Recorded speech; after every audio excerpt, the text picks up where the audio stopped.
1971 में Stanford university के psychologist Philip Zimbardo ने एक ऐसा एक्सपेरिमेंट किया जिसने दुनिया को ह्यूमन नेचर का वो साइड दिखाया जिसके बारे में लोग सोचना भी पसंद नहीं करते। एक ऐसा एक्सपेरिमेंट जिसने दुनिया को दिखा दिया कि नॉर्मल इंसान भी सही सिचुएशन में मॉन्स्टर बन सकता है। नाम था स्टैनफोर्ड प्रिजन एक्सपेरिमेंट। एक्सपेरिमेंट का आइडिया बहुत सिंपल था। कुछ नॉर्मल कॉलेज स्टूडेंट्स को रैंडमली दो ग्रुप्स में डिवाइड किया गया। एक ग्रुप बना प्रिजनर्स और दूसरा ग्रुप बना गार्ड्स।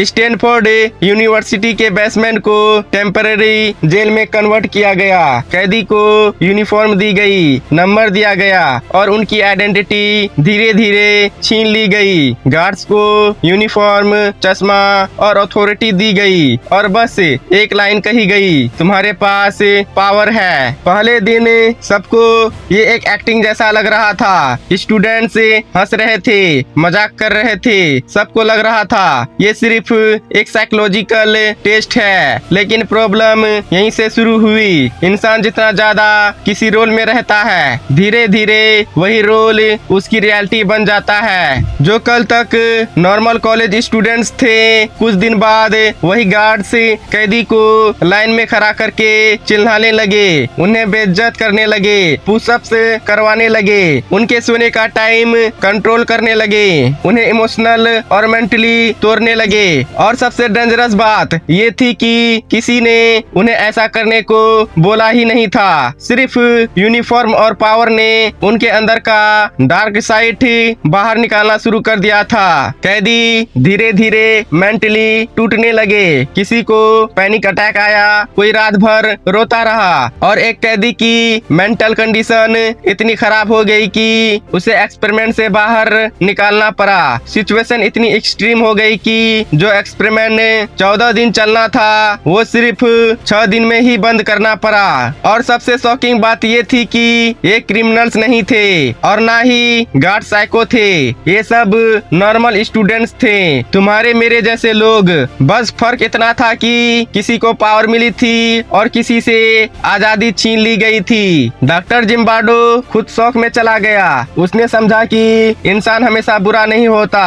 कभी कभी पावर, यूनिफॉर्म, कुर्सी और अथॉरिटी उसके अंदर छुपा मॉन्स्टर बाहर निकाल देती है। इंसान का असली टेस्ट गरीबी में नहीं होता, बल्कि असली टेस्ट तब होता है जब उसके हाथ में कंट्रोल आ जाता है। ध्यान दो बॉस, इंसान का सबसे डेंजरस वर्जन वो नहीं होता जो गुस्से में हो, बल्कि सबसे डेंजरस वर्जन वो होता है जिसे पावर मिल चुकी हो और अब उसे किसी का डर ना हो। क्योंकि पावर इंसान को बदलती कम है और एक्सपोज ज्यादा करती है। हिस्ट्री भी इसी पैटर्न से भरी पड़ी है। एडोल्फ हिटलर शुरू से मॉन्स्टर नहीं था। पहले वो सिर्फ एक लीडर था जो लोगों को होप और प्राइड का सपना बेचता था। जर्मनी उस वक्त गरीबी, बेइज्जती और फ्रस्ट्रेशन में डूबा हुआ था। लोग किसी ऐसे इंसान को ढूंढ रहे थे जो उन्हें स्ट्रॉन्ग महसूस करवा सके।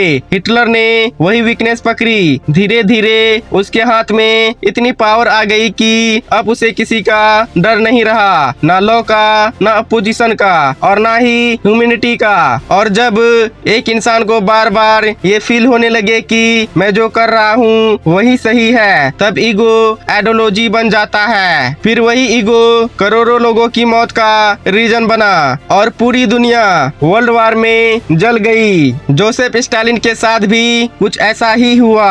शुरू में वो सिर्फ एक पॉलिटिकल लीडर था, लेकिन धीरे धीरे उसने इतना कंट्रोल ले लिया कि लोग सच बोलने से डरने लगे। उसके खिलाफ बोलना मतलब अपनी जिंदगी रिस्क में डालना। लोग उसे रिस्पेक्ट नहीं करते थे, बल्कि लोग उससे डरते थे। और जब किसी इंसान को सिर्फ यस बॉस सुनने की आदत पड़ जाए, तब वो रियलिटी से डिस्कनेक्ट हो जाता है। फिर उसे लगने लगता है कि वो गलत हो ही नहीं सकता। जैसे जब किसी इंसान को रोकने वाला कोई नहीं होता, तो धीरे धीरे वो खुद को भगवान समझने लगता है। और ये सिर्फ किंग्स और डिक्टेटर्स तक लिमिटेड नहीं है, आज भी मॉडर्न लाइफ में रोज होता है। स्कूल का मॉनिटर जो कल तक तुम्हारा दोस्त था, आज क्लास का मॉनिटर बनते ही एटीट्यूड एटीट्यूड दिखाता है। ऑफिस में छोटा सा मैनेजर प्रमोशन मिलते ही ऐसे बात करने लगता है जैसे कंपनी उसके बाप की हो। सोसाइटी में छोटा सा पॉलिटिकल कनेक्शन मिलते ही कुछ लोग ऐसे चलने लगते हैं जैसे कानून उनके घर का नौकर हो। कभी कभी एक पुलिस यूनिफॉर्म इंसान को कानून का रक्षक कम कानून का मालिक ज्यादा बना देती है। कल तक जो बंदा नॉर्मल था, यूनिफॉर्म पहनते ही उसकी आवाज, चलने का तरीका और लोगों को देखने का नजरिया तक बदल जाता है। क्योंकि पावर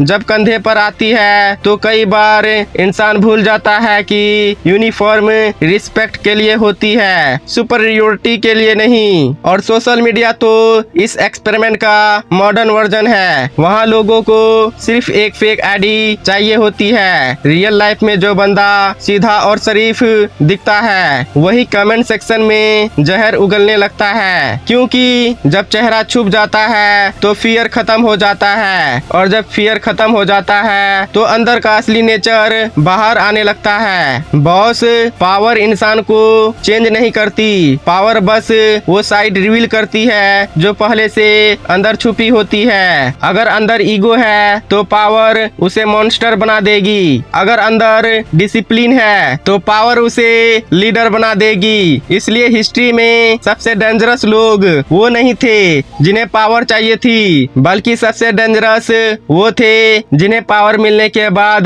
किसी का डर नहीं रहा। बॉस, इंसान की असली औकात उसके गरीब होने से नहीं पता चलती। असली औकात तब पता चलती है जब उसके हाथ में पावर, अथॉरिटी और किसी और की जिंदगी का कंट्रोल आ जाता है। प्रॉब्लम पावर नहीं होती, प्रॉब्लम होती है अनचेक्ड पावर। क्योंकि जब इंसान को रोकने वाला कोई नहीं होता तब उसका असली कैरेक्टर बाहर आता है।